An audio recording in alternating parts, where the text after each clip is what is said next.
Nous sommes de retour dans le module 1, à présent dans la partie 3.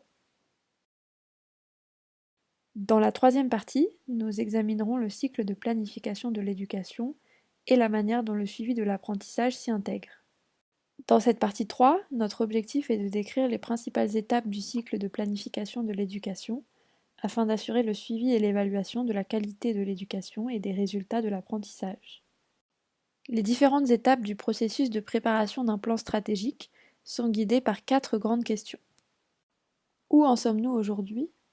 Où voudrions-nous être à l'avenir? Comment allons-nous y parvenir? Et comment savons-nous que nous sommes dans la bonne direction?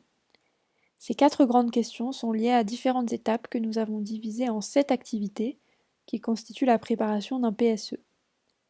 L'analyse du secteur de l'éducation doit couvrir le contexte, les politiques existantes, les coûts et les finances, la performance du système éducatif et la capacité du système.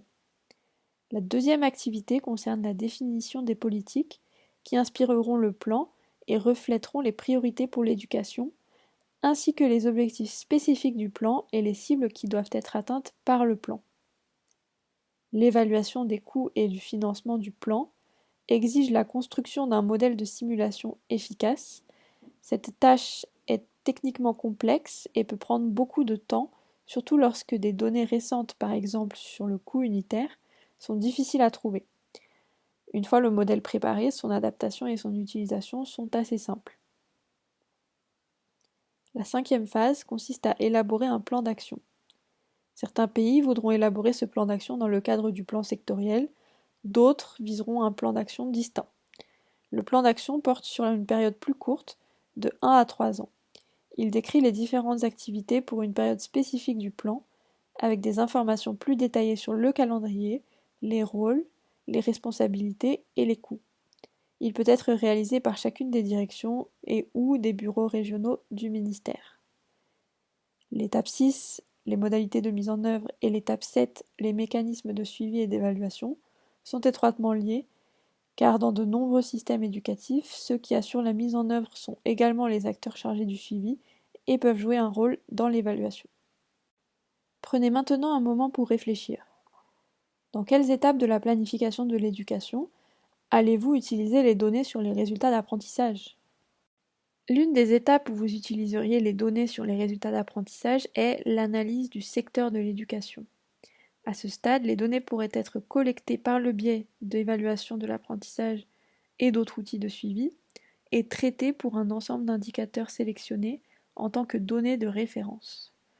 Sur la base de l'analyse de l'apprentissage et de la qualité de l'éducation, certaines politiques de priorité peuvent être établies et un programme spécial peut être conçu. La référence et la cible pour les indicateurs sélectionnés sur l'apprentissage et la qualité de l'éducation pourraient être utilisés dans le cadre de suivi tout au long de la phase de mise en œuvre afin de vérifier que nous allons dans la bonne direction avec les actions entreprises. Les résultats du suivi et de l'évaluation sont nécessaires pour déterminer le niveau de performance des systèmes scolaires et pour fournir un retour d'information pertinent et fiable à tous les niveaux du système. Ainsi, en effet, l'accent mis sur le suivi et l'évaluation est un élément clé pour garantir l'amélioration et la responsabilité. Il existe au moins 3 documents clés qui traitent de cela directement. Synergie pour un meilleur apprentissage, un document de position de 2013 de l'OCDE, souligne l'importance d'une approche holistique, de l'alignement de l'évaluation sur les objectifs éducatifs et d'une forte concentration sur les pratiques en classe. Il précise également que les étudiants devraient toujours être au centre d'un système d'évaluation de qualité. Analyse des systèmes nationaux d'évaluation de l'apprentissage, ANLAS, publié par le Partenariat mondial pour l'éducation, PME, fournit une boîte à outils aux pays pour collecter et analyser systématiquement des informations sur leurs systèmes nationaux d'évaluation des apprentissages, dans le but d'éclairer le développement et la mise en œuvre de stratégies d'amélioration dans le cadre du processus plus large de planification du secteur de l'éducation. Dans une publication de 2019 de l'UNESCO intitulée « Activer les leviers politiques pour éducation 2030 », les auteurs tentent de fournir une voie à suivre aux États membres pour qu'ils développent davantage leur système de suivi et d'évaluation, afin qu'ils puissent répondre correctement à leurs besoins critiques et émergents liés à l'agenda d'éducation 2030. Cet ouvrage souligne également l'importance d'une approche holistique du suivi et de l'évaluation, où l'accent mis sur la qualité de l'apprentissage est un aspect essentiel. Comme illustré ici, une approche holistique placerait l'apprentissage des élèves au centre. Les données collectées à différents niveaux à l'aide de différents types d'outils seraient intégrées dans des analyses, des évaluations, des conseils, des plans et des actions, et le retour d'informations serait fourni à différents niveaux. L'évaluation de la qualité dans le cadre du suivi et de l'évaluation nécessite une approche globale, un objectif clair et un retour d'informations pertinent à différents niveaux.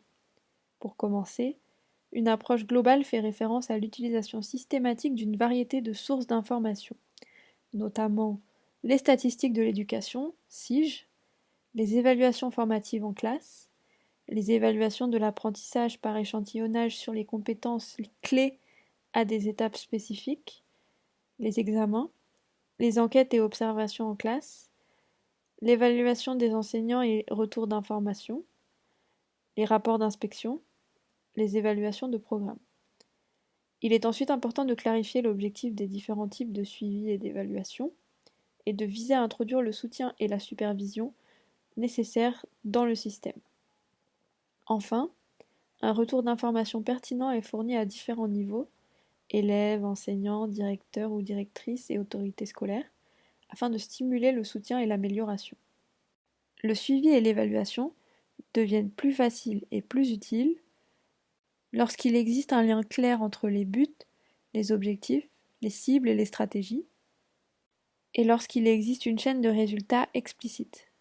Cela permet d'identifier ce qui a été atteint et ce qui ne l'a pas été, et d'identifier les causes possibles de la non-réussite.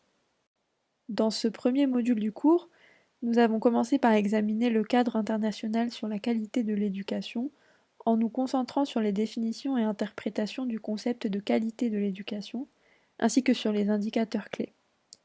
Dans la section 2, Information sur l'apprentissage à différents niveaux, nous avons discuté du processus et de l'importance de l'évaluation des résultats d'apprentissage à différents niveaux du système éducatif. Enfin, dans cette dernière présentation, nous avons examiné les étapes clés du cycle de planification de l'éducation afin de suivre et d'évaluer la qualité de l'éducation et les résultats. Nous vous invitons maintenant à passer aux activités du module 1 et nous nous réjouissons de vous retrouver dans le module 2.